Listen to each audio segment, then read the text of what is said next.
경기도에 거주하는 32살 여성입니다. 저는 남편의 첫사랑이며 오랜 구애 끝에 사귀었습니다.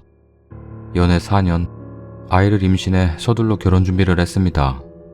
남편은 크리스마스에 지인들 앞에서 멋진 프로포즈를 하였고 친구들의 부러움을 사며 2015년 3월 17일 결혼을 했습니다. 결혼 전 남편은 친구들과 청첩장을 핑계로 술을 마시겠다며 외박이 잦았습니다. 결혼식 다음날 신혼여행이 잡혀 있었는데 신혼여행 전날도 인사해야 한다며 외박을 하였습니다. 그 이튿날 신혼여행을 갔습니다. 저는 너무 섭섭했습니다. 신혼여행지에서 작은 말다툼이 있었고 감정이 격해져서 해서는 안 될 말들을 주고받았습니다. 이튿날 남편에게 사과하였으나 그날 이후로 말도 안 되는 이유로 이혼을 무조건 요구했으며 한국으로 돌아왔습니다. 시부모님께 남편은 임신 5개월인 저와 못 살겠다며 헤어지겠다고 말한 뒤 이틀 동안 외박을 하였고 시부모님의 설득으로 신혼집에 들어왔으나 평일에는 새벽 4시에 귀가하였고 주말에는 외박을 하였습니다. 남편은 저의 사과에도 굴하지 않았으며 아침이면 저에게 헤어지자 아이는 지워라 라며 이혼을 요구했습니다. 하지만 저는 저에게 화가 너무 많이 나서 그럴 거라 생각했으며 용서를 빌었습니다. 그러면서 뜻대로 대화가 안 되면 언성을 높이고 폭언을 서슴지 않았습니다. 신혼여행 돌아와서 단 하루도 가정을 지킨 적이 없었으며 저는 임신한 몸으로 하루하루 불안에 떨었습니다. 빈 신혼집에서 가구 정리도 안 된 상태에서 임산부가 태교는커녕 그래도 돌아올 남편을 기다리며 매일 밤 공포에 잠을 잤습니다. 그렇게 한 달쯤 지날 무렵 남편은 짐을 갖고 가출을 하였습니다. 간혹 찾아와 이혼을 요구하였습니다. 신혼여행에서 단순 말다툼으로 이렇게까지 하는 이유를 몰랐습니다. 남편은 임신 7개월인 저에게 애는 쳐지워라. 임신 8개월에도 수술하는 곳 있다. 방구 같은 게 개진상 떠네. 애 지우고 다른 남자 만나. 라며 입에도 담지 못할 폭언을 하였습니다. 남편은 폭언과 폭행으로 저를 협박했고 도무지 이해할 수도 없었지만 뱃속의 아이를 위해 저는 일방적으로 사과를 했습니다. 무릎 꿇고 빌며 할 수 있는 건 다 했습니다. 하지만 돌아온 건 폭언 폭행뿐. 그렇게 지내다 저는 혼자 신혼집에서 자다 양수가 터져 응급수술로 임신 8개월 만에 남편 없이 아이를 낳았습니다. 남편은 연락이 안 되었고 10시간이 지난 뒤에 왔습니다. 그 뒤로도 돌보지 않았습니다. 남편은 다시 잘 될 것처럼 잘하겠다, 미안하다 했지만 퇴원 후 돌변했으며 출산한 지 일주일 된 저에게 인큐베이터에 있는 아이를 입양 보내자 했습니다. 그래도 기다리면 정신 차릴 거라 믿었습니다. 그런데 애인이 있다며 만나자고 했습니다. 손발이 떨리고 몸도 다 추스르지 못한 상태라 정신도 없고 일단 만나러 갔습니다. 산후조리 중인 여자를 밖으로 불러냈습니다. 어찌됐든 집 앞 커피숍에 불려나와 내연녀를 만났습니다.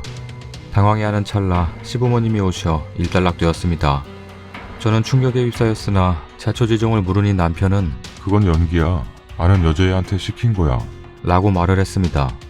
저는 몸도 추스려야 했고 아이가 있기에 믿어주기로 했습니다. 이렇게라도 싸움이 끝나길 바랬습니다. 그리고 며칠 후 여자친구라며 전화가 왔습니다. 결혼 전부터 정식으로 사귀었어. 결혼 일주일 전 나랑 하루 같이 보냈는데 신혼여행 가기 전날도 나랑 보냈어. 신혼여행지에서 내 선물 사온 거 알아? 애가 있는 줄 알았지만 지운 줄 알았네. 애는 입양 보내라. 오빠가 아이도 꼴 보기 싫다며 안 보겠다고 각서까지 썼어. 오빠는 내 집 옆으로 이사왔고 동거하다시피 했어. 오빠 만나는 거 우리 부모님도 알고 계셔. 오빠네 어머니도 만난 적이 있어. 오빠네 집 살림도 나랑 같이 살아 다녔고 낮에는 나랑 자고 밤에는 너랑 잔 거다. 그동안 있었던 수많은 이야기를 하며 저를 괴롭혔고 서로 너무 사랑하니 이혼을 해달라고 했습니다. 하지만 저는 믿을 수도 받아들일 수가 없었으나 시부모님께서 아이를 위해 용서해주기를 바라셨고 저 또한 아이만을 생각하기로 했습니다. 남편은 내연녀와 헤어졌다며 다시 살 것을 받아주길 원했습니다. 저는 그 내연녀가 술집 접대부였기에 스쳐 지나가는 바람이라고 생각했습니다. 아니 그러길 바랬고 용서해주고 싶었습니다. 하지만 남편은 그 뒤로도 번복을 하였고 가출 또한 번복하며 지냈습니다. 아이와 저만 보면 이혼을 요구했고 아이 때문이라도 남편이 돌아올 거라는 희망을 가져야 했기에 남편을 피해 2달도 안 된 아가와 저는 이 집 저 집 떠돌며 지냈습니다. 그 당시 남편은 내연녀와 강원도로 여름 휴가를 다니고 극장에 영화도 보는 등 여느 커플과 다르지 않게 지냈다는 사실을 뒤늦게 들었습니다. 그 이후 몇 달 뒤 잘못했다며 10월 초 다시 잘해보겠다며 들어왔습니다. 남편은 그 이튿날 있는 볼링 대회장에 저와 아이를 데리고 왔습니다. 그것 또한 이런 일들을 아는 사람들이 있었기에 남을 의식한 행동이었습니다. 주변 사람들은 잘 살고 있는 줄 알기 때문이었습니다.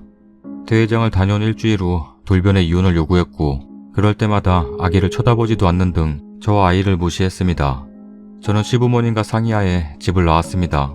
제가 없고 아이를 혼자 돌보며 아기에 대한 사랑이 생기기를 기대했기 때문이었습니다. 하지만 남편은 아기를 타가소에 맡기겠다며 협박 폭언 문자를 보냈습니다. 알고 보니 헤어졌다는 내연녀와 현재 2015년 11월 만남을 유지했고 이것을 시어머니가 내연녀에게 확인하여 알게 되었습니다.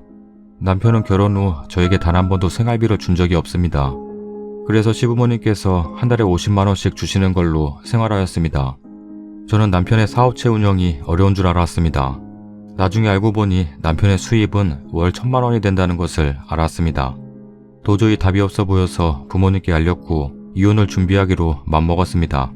이 모든 사실을 뒤늦게 알게 된 저희 친정은 딸의 아픔을 몰랐다는 것에 대한 자괴감, 충격과 배신감에 빠져 있습니다.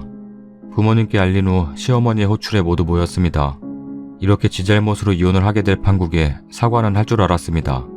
그런데 저희 가족에게 고개를 숙인 적도 사과의 말도 하지 않았습니다. 제가 가장 마음이 아픈 건 태어나서 단 한 번도 아빠의 사랑을 받지 못한 아가입니다. 현재 남편은 그 내연녀와 만남을 위해 집을 나갔습니다. 저는 남편에게 사기 결혼을 당하였습니다. 남편과 내연녀를 용서할 수가 없습니다. 내연녀가 근처에 산다는 것을 알지만 제 힘으로는 할 수 있는 게 없습니다. 현재 이혼 소송 중이지만 법도 혼인신고를 늦게 하였고 간통 증거가 없기에 간통으로 받아들여지지 않는다고 합니다. 제가 할 수 있는 게 전혀 없어 화가 나고 미칠 것 같습니다. 조언 부탁드립니다. 댓글입니다. 바보예요? 간통 증거는 지금부터라도 만들면 돼요. 녹취, 각서, 블랙박스, 문자메시지 등등 얼마나 많은데. 그리고 혼인신고 늦게 했다고 법이 안 지켜줘? 애 낳았으면 사실혼이에요. 변호사는 찾아가 봤어요? 보니까 아무리 봐도 취집한 거 맞죠? 지금 이혼하고 싶은 게 아니라 애를 무기로 남편 찾고 싶은 건가 본데 딱 정리하세요. 애냐 남편이냐. 자기 인생에 대한 고민이 전혀 안 느껴지네. 아우 속 터져. 딱 봐도 혼전 임신으로 남편 발목 잡은 것 같은데 진짜 둘 다 답답하다. 3월에 결혼하고 임신 5개월이었으면 프로포즈 했을 때 딱 임신해서 빼도 박도 못하고 남자가 프로포즈 한 거네요. 솔직히 자기 얘기만 쓰지 마요. 본인이 남편한테 어떻게 했는지 안 써있고 어차피 남편이랑 잘 될 것 같지 않고 진작에 변호사랑 상담하고 이혼 준비했어야 하는데 미련하게 잡고 있었네요. 남편 부모도 어차피 아들 편인데다 내연녀가 임신이라도 하면 확 돌아설걸요? 그럴 바엔 아예 이혼하지 않고 버텨보세요. 언젠가 이혼해달라고 싹싹 빌지도. 친정에 애 맡기고 일할 방법도 찾고 돈도 버세요. 아직도 변호사 안 만나시고 뭐하세요? 저렇게 대놓고 증거를 뿌려주는데.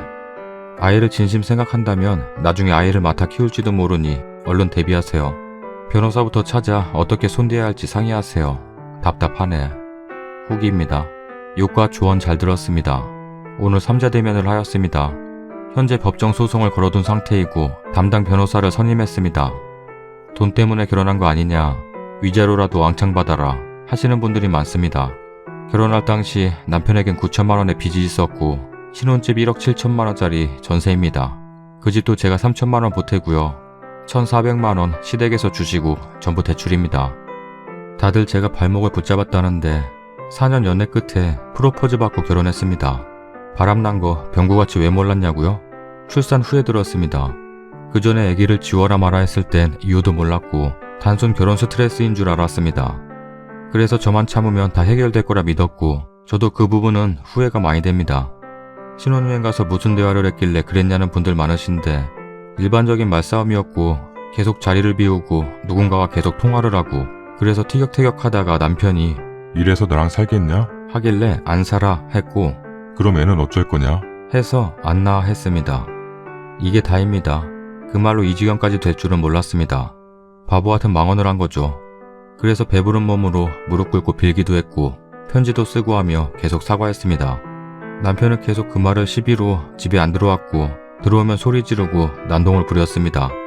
애기 지워라. 너랑 못 산다. 주구장창 얘기했습니다. 그 말 한마디로 사과를 받아주길 바라며 기다리고 출산하기까지 2달 정도 걸린 겁니다. 근데 출산 후 일주일도 안 돼서 여자랑 나타난 겁니다. 룸사롱에서 만났다고 하더군요. 3자 되면 한 것도 충격인데 저더러 헤어져 달랍니다. 아가는 입양 보내랍니다. 어찌나 황당한 일인지 어차피 술집 여자이기에 바람처럼 스쳐 지나갈 줄 알았습니다. 그 이후로는 더 뻔뻔하게 둘이 이혼해라, 애 입양 보내라 했습니다. 육아와 통화로 시달리고 있을 때 남편은 집에 들어오고 나가고를 반복했습니다. 본인도 흔들리는 거라 생각했습니다. 남편도 그리 말했고요. 사실은 술집 년이랑 싸우면 정신 차린 것처럼 집에 왔다가 다시 화해하면 다시 못 살겠다고 나간 겁니다. 오늘 둘이 제 앞에서 티격태격하면서 얘기해주더군요. 이 글을 봤다고. 그러면서 너가 나 때리는 거는 왜 안 썼냐며 자기가 언제 때렸냐고 묻더군요. 배부른 저에게 배를 차버린다 하고 성경책 던지고 상 던지고 TV를 부수겠다 침대를 엎는 남편인데 제가 언제 때렸냐고요? 바람난 거 카카오 스토리에다 올리고 인정하면 이혼해주겠다 했더니 카카오 스토리에 쓰고 올렸다며 저에게 보여주고 저를 끌고 법원 앞으로 갔습니다. 알고 보니 나만 보기 해놨더군요. 왜 나를 속였냐며 화를 내고 이혼 못해준다 했더니 힘으로 제압하더군요. 너 때리면 이혼할 수 있는 거냐? 개소리를 해대면서 때릴 듯이 모션을 취했습니다. 그래서 저도 본능적으로 뺨따구를 때렸습니다. 그거 맞았다고 억울해하네요. 자기는 제 인생 종치게 만들어 놓고요. 중요한 건 불륜 사실이고 아이와 저에 대한 무책임함입니다. 제가 때려서 바람난 것도 아니고 제가 망언을 해서 바람난 것도 아닙니다. 둘은 아직도 당당하게 잘 지내고 있고 술집 여자 집으로 들어갔다고 하더군요. 저를 만나도 눈 하나 깜짝 안 합니다. 특히 술집 여자는요. 저 보는 앞에서 제 남편에게 나랑 살 건지 쟤랑 살지 선택해. 이러더군요. 참. 소송 때문에 시부모님께 아가를 맡기고 친정에 있는 사이에 둘이 데이트를 하기 위해 술집 여자 집에 데리고 가는 등 아가를 타가소에 맡겼다더군요. 이 얘기를 듣는 순간 이성을 잃을 뻔했습니다. 아무렇지 않게 저에게 술집 여자가 얘기하더라고요. 원래 무책임한 놈이 술집 여자한테 미쳐서 배는 게 없나 봐요. 생각만 해도 눈물 납니다. 가슴이 찢어질 것 같아요. 술집 여자가 그러더군요. 우리 변호사가 그러는데 너 유리한 거 하나도 없다 그랬거든? 우리는 변호사 준비하고 기다리는데 왜 소송 안 거냐? 토시 하나 안 틀리고 저리 말합니다. 너무 뻔뻔해서 화가 납니다. 왜 글이나 쓰고 있냐고 하시는 분들이 계신데 제 억울함을 법으로 해결할 수 없기에 씁니다. 할 일 없고 생각 없어서 올리는 거 아니니까 오해는 말아주세요. 긴 글 읽어주셔서 감사합니다. 아직도 구독 안 누른 사람이 있어? 진짜야? 구독하기 눌러주세요. 구독 한 번만 눌러줘. 감사하게 생각할게. 구독하기 눌러주세요. 어허, 끝까지 안 누른다고? 아인, 구독하기 눌러주세요.